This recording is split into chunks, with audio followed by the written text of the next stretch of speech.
Yann, un bel été. Tu me dis que tu étais occupé. Le monde est en feu de ton côté.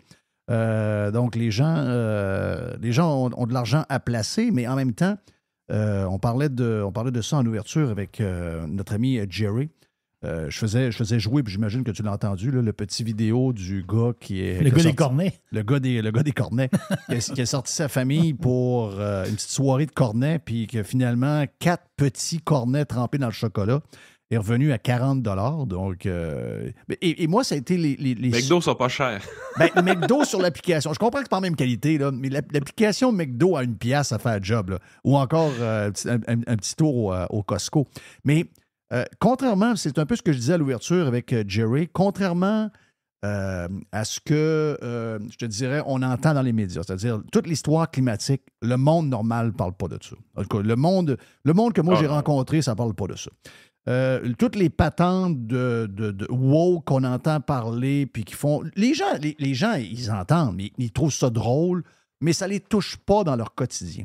Ce que j'ai entendu de gens du monde de la construction, du monde normal, les gens qui s'en vont à telle place en vacances, d'autres qui arrivent de telle place, puis qui sont allés au restaurant, les prix à la consommation, en tout cas, pour Éric Duhem au Québec, s'il veut avoir un retour à une popularité COVID, je dirais que Poilievre est déjà là-dessus pas mal. Bon, oui. C'est vraiment le sujet en ce moment. Nous autres, on en parlait il y a longtemps. On a même prédit la patente pendant la COVID, puis personne ne nous écoutait à ce moment-là. Mais là, on est carrément dedans. Puis ce qui est le plus inquiétant, c'est Jerry arrive de l'Espagne. L'Espagne a eu probablement de l'inflation comme bien des pays d'Europe, mais je veux dire, la vie de tous les jours, le Airbnb à 120$ canadiens, oui. Une maison complète dans un village dans le sud de l'Espagne, la bouffe, la bière, etc. Donc, tout ça fait que la vie de tous les jours, dans certains pays, elle est encore accessible. Mais nous, on s'en va dans une place qui est quasiment épeurante un peu là, pour beaucoup de monde. Même si vous gagnez 60 000 par année, là, qui est un bon salaire, mais on dirait que le 60 000, c'est l'ancien 40 000 de 2019. Là. Ah, t'es pas mal dessus, là, avec l'inflation qui a galopé à 9-10 %, puis ça fait quand même plus qu'un an. En fait, plus que 2 ans. On arrive dans ces zones-là. Mais moi, ce qui me surprend le plus, c'est gardez une chose en tête, les augmentations de taux d'intérêt sont là pour vous faire changer les comportements. Le message qui est envoyé, c'est réellement arrêter d'emprunter. C'est pour ça qu'on les augmente, les taux d'intérêt. La dernière hausse de taux d'intérêt est assez spéciale, puis elle me laisse penser que la Banque centrale voit des choses que peu d'experts voient tranquillement. C'est qu'il y a une accalmie au niveau de l'inflation dans les derniers chiffres là, depuis 3-4 mois. Il y a ce qu'on appelle une désinflation, qui n'est pas une déflation, mais une désinflation. On s'est rapproché énormément des cibles de 2 %. À mon avis, même un peu plus vite que j'aurais pensé. On a pris une pause de hausse de taux d'intérêt de mémoire au mois de mai. Puis, en juin, on a réaugmenté les taux d'intérêt au niveau de la Banque du Canada et la Fed aux États-Unis aussi. Je l'ai trouvé assez surprenante parce que on était justement, il y avait le trend qu'ils voulaient avoir sur l'inflation. Ils voulaient retourner dans la tranche de prix qu'ils voulaient. Puis, il n'y a rien qui indiquait que ça voulait repartir de l'autre bord. Ils ont quand même haussé les taux. Fait que j'ai l'impression qu'ils comprennent que c'est extrêmement fragile, cette baisse temporaire-là de l'inflation, qui est un peu liée aussi au prix du pétrole qui avait baissé beaucoup, qui a recommencé à monter, qui est passé de 70 à 80$ le baril quand même, le baril de pétrole dans le dernier mois. Fait que tu sens que les banques centrales pensent encore que c'est très fragile la désinflation qu'on a vécue, puis que ça ne prendrait pas grand-chose pour que ça reparte à monter. Mais moi, ce qui m'a surpris le plus dans l'été, c'est un article à un moment donné qui est sorti sur le prix moyen des véhicules vendus au Québec. Oui. Tu sais, parce que c'est une chose de mesurer l'inflation, tu sais, le cornet de crème glacée trempé dans le chocolat 2020, 2021, 2022, tu compares toujours le même produit. Fait que ça, c'est tel que tel. Mais ce qu'on observe aussi, c'est au niveau des comportements des gens, le prix de la voiture moyenne qui a été vendue dans les dernières années a augmenté dramatiquement. Fait qu'il y a une partie de l'explication qui est dans la hausse des prix des véhicules, évidemment. L'autre explication, c'est que des voitures plus chères, il n'y en a plus dans le cours. Il n'y en a pas. Jerry vient de changer sa voiture. Sa voiture était finie. Il a changé sa voiture. Des voitures à 25 27 000, ça n'existe plus. Là. Il y en a peut-être dans le site Internet. Il y en a peut-être dans quelque part dans les sites Internet, mais dans la cour des concessionnaires, il n'y en a pas. Là. Ils ne savent même pas quand ils vont en recevoir. À un moment donné, tu es à pied. Là. À un moment donné, ça te prend une voiture. Là. À un moment donné, ben là, le gars dit oui, mais là, tu es rendu dans tel modèle, tel modèle. OK, puis là, tu es rendu à 40 000. Là. C'est pour ça que tu Parce que là, présentement, le prix moyen d'un véhicule qui est vendu au Québec dépasse le salaire médian. Oui. Tu sais, pensez comme il faut, le salaire d'une année complète, avant impôt, est insuffisant pour payer un véhicule. Ça veut dire, après impôt, c'est le salaire de 2 années complètes. Là, tu t'es pas nourri, tu t'es pas logé. Là. Non, c'est fou, là. Mais en même temps, c'est le choix qui est fait. Fait qu'évidemment, on connaît toutes sortes de gens qui sont en train présentement d'étirer leur véhicule. Donc, ils reportent leur demande de véhicule, qui est probablement une action correcte à faire parce que le marché de l'usager est un peu détruit. Le marché du véhicule neuf, un peu comme tu dis, là, il manque de stock d'un cours. Mais tu es vraiment dans une position que c'est pas tous les gens qui reportent leur décision. Il y a des gens qui disent, ben là, ça me prend un char là, puis ils le font pareil. Ben, Jerry est l'exemple de ça. Là. Moi, je suis l'exemple. Là, j'ai même magasiné des véhicules. Là, c'est sûr que je ne vais pas me racheter un bazou. Là. Je vais me racheter un char que. Coudon. Tu ne veux plus avoir de problème. Je ne veux plus avoir de problème pendant un bout. Mais là, je regarde dans l'usager les retours de location qui ont 3 ans à peu près. Mais souvent, c'est des véhicules qui ont beaucoup de kilométrage. Et là, tu n'as plus de garantie. Il y a un genre de calcul que tu vas faire. Puis ce même véhicule-là, tu vas le payer peut-être 7-8 000 de moins cher qu'un neuf. Là, c'est ta minute, là. Ça ne marche plus. Là. Les chars usagés sont tellement chers que tu te dis, ben là, je vais attendre pour un neuf, puis là, le neuf, il faut t'attendre après. C'est-à-dire, là, en ce moment, là, c'est. Et avec le taux d'intérêt, souvent, l'usager qui est plus haut que même un neuf, parce que souvent, il y a des promotions. Tu te ramasses avec un paiement de char d'un char qui a pas de bout, 100 000 kilos, quasiment au même prix qu'un neuf. Non. Mais ce qui est surprenant, c'est qu'il s'en vend encore. Oui. C'est ça qui est vraiment spectaculaire dans cette histoire-là, pour que le prix moyen des véhicules vendus au Québec augmente autant, puis qu'ils viennent qu'à dépasser le salaire médian du Québec. Ben, tu es vraiment dans une position où ce que tu te dis, crime, qu'est-ce qui se passe? Comment ça fonctionne encore malgré les hausses de taux d'intérêt? Puis tu te rends compte qu'il y a certaines personnes qui ont ajusté leur comportement avec la hausse des taux d'intérêt, mais pas tout le monde. Il y a encore beaucoup d'emprunts qui se font. Puis tu as eu un événement qui a été à peine discuté dans les médias récemment, au niveau des banques surtout. C'est que, tu sais, la fameuse joke qu'on fait tout le temps, là, moi, le prix du gaz monte, je ne l'ai jamais senti, je mets 20$ à tous les semaines. Ouais. On la connaît tous. Mais là, à 1,89$, le 20$, il n'ira pas bien loin. Exact. Mais l'affaire de toute cette histoire-là, c'est que ce qu'on observait présentement, c'est qu'au niveau des banques, le taux variable, évidemment, les gens qui ont des hypothèques à taux variable ont été touchés très dramatiquement par rapport à ça. Mais pas tout le monde qui avait une hypothèque à taux variable, parce qu'il y a des gens qui avaient des hypothèques à taux variable et paiement fixe, qui faisaient en sorte que si, mettons, tu payais 1800$ par mois pour l'hypothèque de ta maison, ben, tu étais dans une position qu'à chaque hausse de taux d'intérêt, ton taux d'intérêt variable augmentait, mais ton paiement ne bougeait pas. Puis c'est tellement spectaculaire qu'il y a des gens qui se sont ramassés d'une position où est-ce que le 1800$ qu'ils payaient par mois était insuffisant pour couvrir la portion d'intérêt du paiement mensuel. Ça, c'est paniquant. Fait que techniquement, ce que ça dit, c'est que le remboursement hypothécaire n'arrivera juste jamais. Le terme est à l'infini à ce moment-là. Puis même que tu es en train... Mr. White a fait son renouvellement hypothécaire et il m'a dit vendredi, d'abord, ça lui a donné un coup, il m'a dit vendredi, je répète ce que tu me dis, Mr. White, tu me dis, il y a plusieurs personnes qui ne pourront pas garder leur maison. Il dit, quand tu le vis pour vrai, là, il dit, quand ça t'arrive pour vrai, tu sais, des fois, c'est théorique, on en parle. Quand ça arrive pour vrai, là, il y en a plusieurs qui ne pourront pas. Là. Puis, c'est pas juste ceux qui sont variables, c'est ceux qui arrivent à terme. Mettons qu'il y avait un taux fixe, 5 ans, mais ils finissent là. Oui.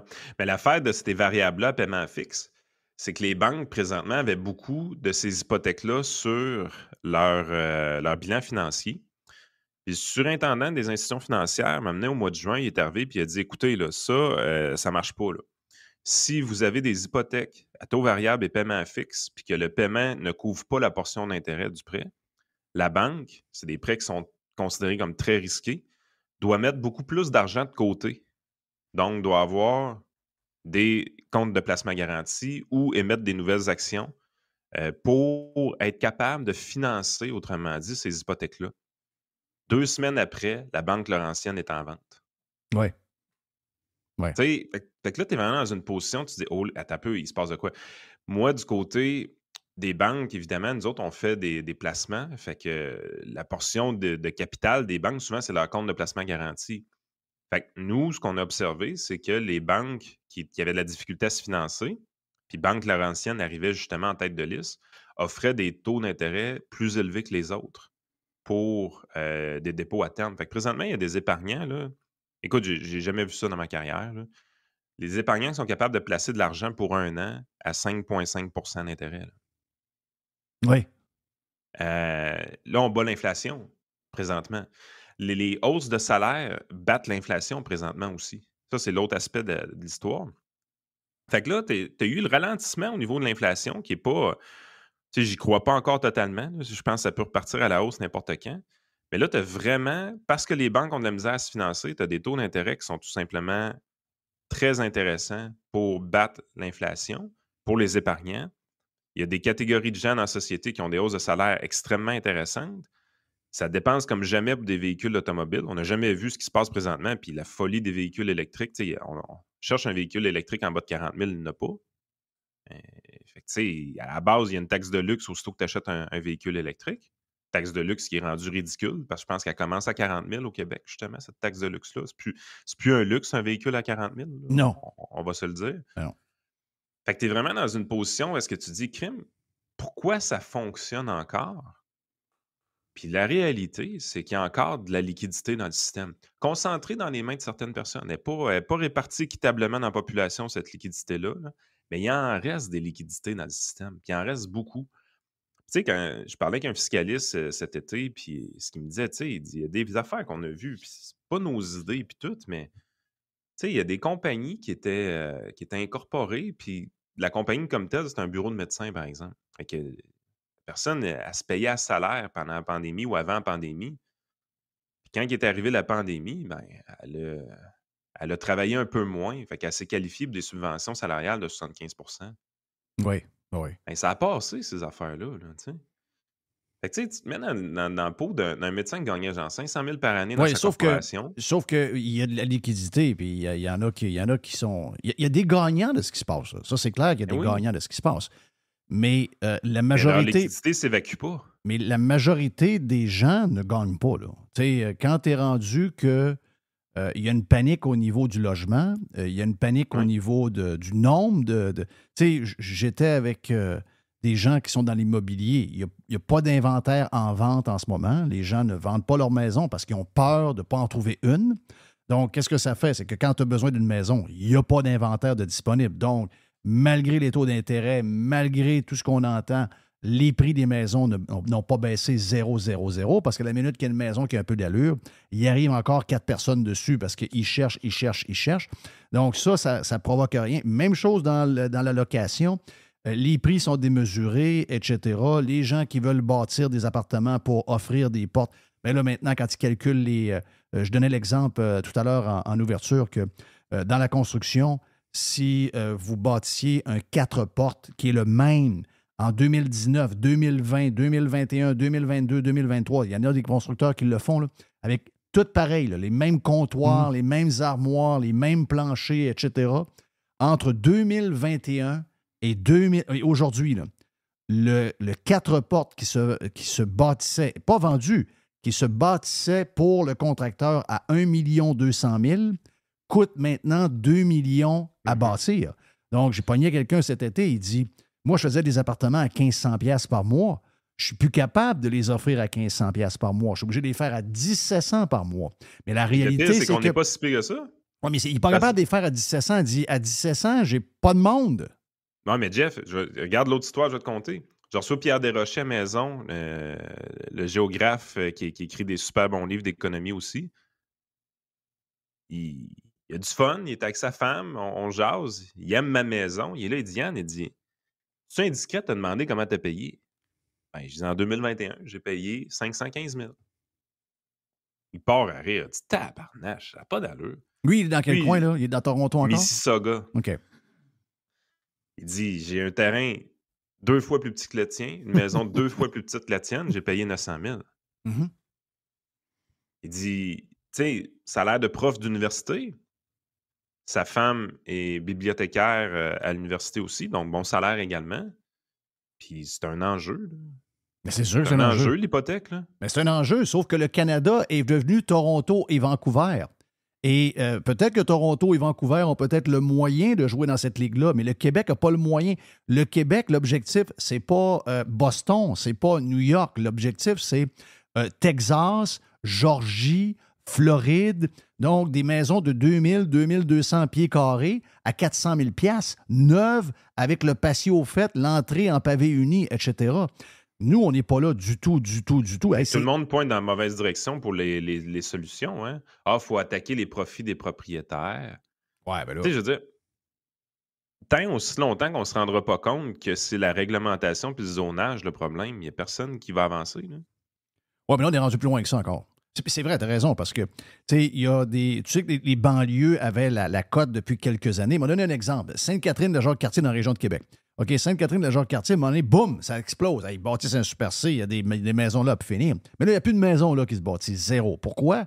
Parce que les gens sont allés là dans le temps parce qu'un terrain potable, oui, peut-être à une quinzaine de minutes de la ville, mais le terrain potable était à 45 000. Mais là, le même terrain est à 85 000 et la même maison qui coûtait 300 000 à bâtir coûte maintenant 35 de plus par rapport à 2021.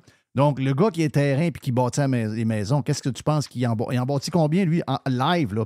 Zéro. Un des gros contracteurs à Québec. Là. Zéro maison. Zéro, zéro, zéro.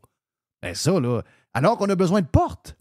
Je comprends que les politiciens ont besoin de vacances, puis ils vont à Istanbul, puis ils vont en Croatie, puis ils vont à Albanie, puis ils vont dans le sud de l'Espagne, puis ils vont au Portugal. Je comprends tout ça, là. Mais à un moment donné, il faut qu'ils se mettent à travailler, cette gang de lâches-là. Là. Ah, écoute. Mais en même temps, travailler, j'ai l'impression que s'ils travaillent, ils vont fucker le chien encore plus. Je sais. Mais il faut qu'ils défassent ce qu'ils ont fait. Hey, on regardait des chiffres, genre, par rapport au HLM. Tu sais, on parle beaucoup des logements sociaux. Un podcast qu'on a fait récemment avec Frank. Puis, tu sais, honnêtement, là, on regardait les demandes qui étaient faites par les regroupements de propriétaires de logements sociaux. Pas de propriétaires, mais de locataires plutôt. Puis, ils voulaient comme 5 000 nouvelles unités. Mais construire ces 5 000 nouvelles unités-là, là, ça coûtait vraiment un prix de fou, là. C'était vraiment un prix de fou. Ça revient quasiment à 500 000 $ l'appartement. Puis, de l'autre côté, tu sais, c'était une affaire de 1,2 milliard qui était demandée pour construire ces 5 000, 6 000 unités-là, là. De l'autre côté, tu arrives, tu regardes le déficit d'entretien de ce qui est existant au niveau des logements sociaux. Tu sais, des dômes, puis il y en a une puis deux, là, des trous percés, puis tout ça. Puis de leur côté, ils demandaient un budget de rénovation pour ce qui était existant. Puis il y a 75 000 logements sociaux qui sont considérés comme en très mauvais état présentement au Québec. Non, il y a 75 000 logements sociaux, mais 25 000 considérés en mauvais état. Mm-hmm. Le budget qui était demandé, c'était l'équivalent d'un genre de 13 000 $ par porte pour la rénovation. En fait, ce que je trouvais que ça illustrait, c'était vraiment le défocus québécois traditionnel. C'est que tu construis un train électrique à 9 milliards de dollars à Montréal, puis tu en fais un gros party à l'ouverture, mais ton réseau d'infrastructures existante est complètement désuet, puis tu as un truc de pompier qui reste pris d'un nid de poule. Oui. Ça, c'était pas beau.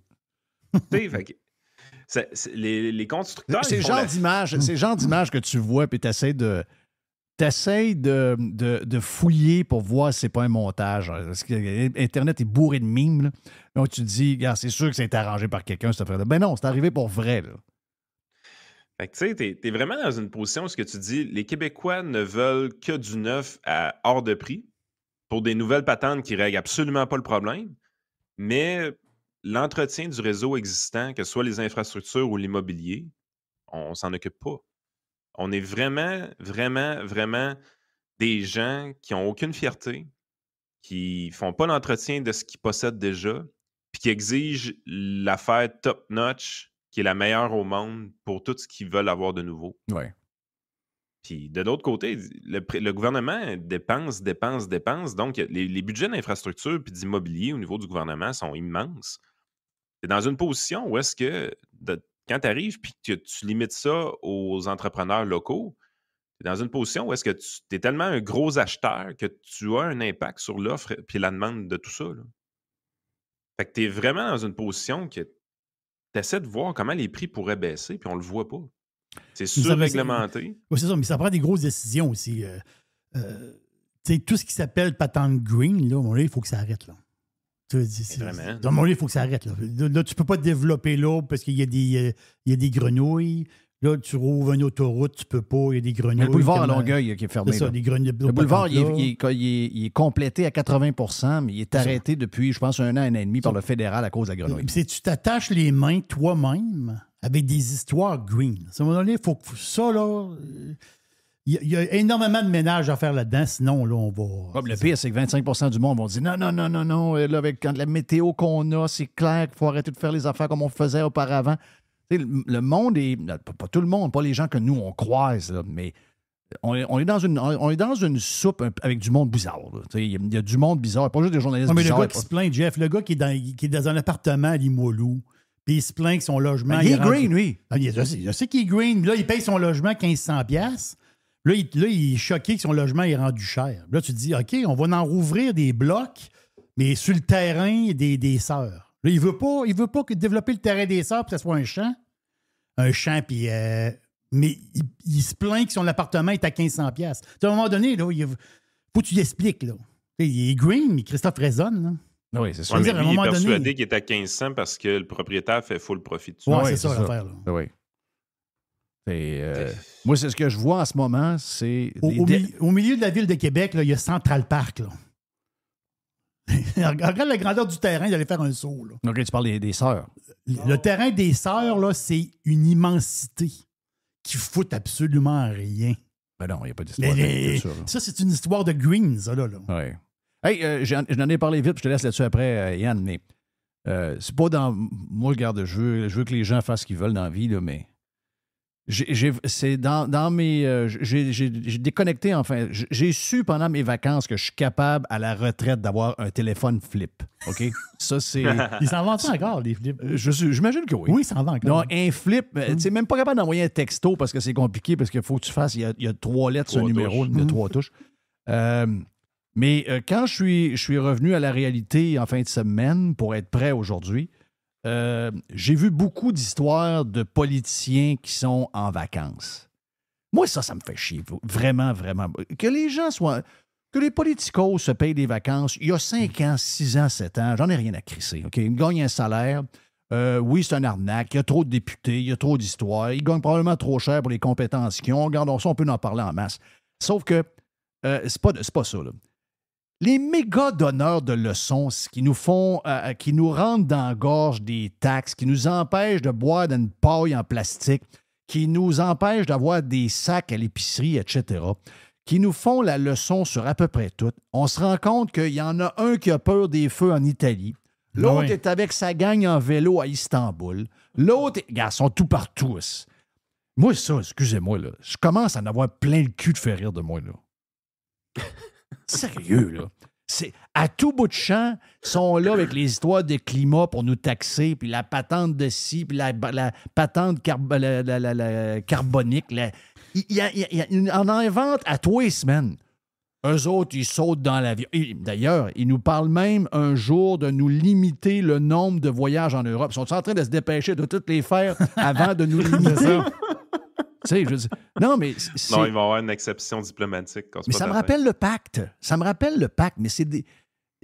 Eux autres, soit qu'ils s'en crissent, ou soit que c'est une gang de fakeux.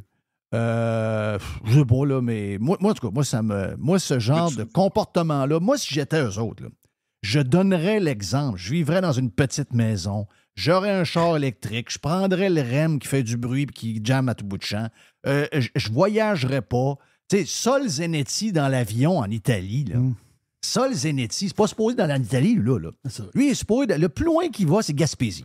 Lui, il faut qu'il fasse du basic. Oui, lui, son thinking, il peut pas aller en Italie. J'ai de la misère à imaginer Sol Zanetti dans une gondole à Venise. Je sais pas pourquoi, là. Je suis pas capable. Ah, j'ai pas de misère, moi. Je le vois gratter une guitare dedans, même. Il fait de la gondole. Non, mais tu comprends-tu mon affaire? Ben oui, je Puis comprends ça ton va affaire. à l'inverse de ce que je suis. Moi, ça me dérange. Tu sais, même si je les aime pas, les politiciens, tu sais, à la fin de la journée, ils font ce qu'ils veulent. Mais plus là, je suis plus capable. Mais la réalité, c'est qu'ils sont jamais sanctionnés par la population. Puis si tu veux voir comment que la population est mêlée, puis elle fait pas les liens que tu fais toi, là, fais juste lire le texte de Richard Martineau au matin. Je lis jamais Richard Martineau. Depuis la COVID, je ne lis plus jamais Richard Martineau. Je ne lis plus jamais sa je te blonde. jure. Je ne lis plus jamais aucun chroniqueur. Mario Dumont, tous les chroniqueurs de Québécois, je ne veux plus rien savoir. Ah, mais d'ailleurs, ils ont supprimé une couple de chroniques de ce que j'ai compris. Oui, j'ai vu ça. Ouais. le texte de Gagnon n'existe plus. Exact. Mais non, mais tu le liras, Richard, aujourd'hui, Jeff. Non. Tu vas me le dire. Ah non. Ah, tu vas rire. C'est quoi le Tu vas titre? rire. Je vais aller voir. OK, tu vas aller voir. Ah, le titre, c'était quelque chose comme le gouvernement a arrêté de plier devant l'entreprise privée, genre, tout ça.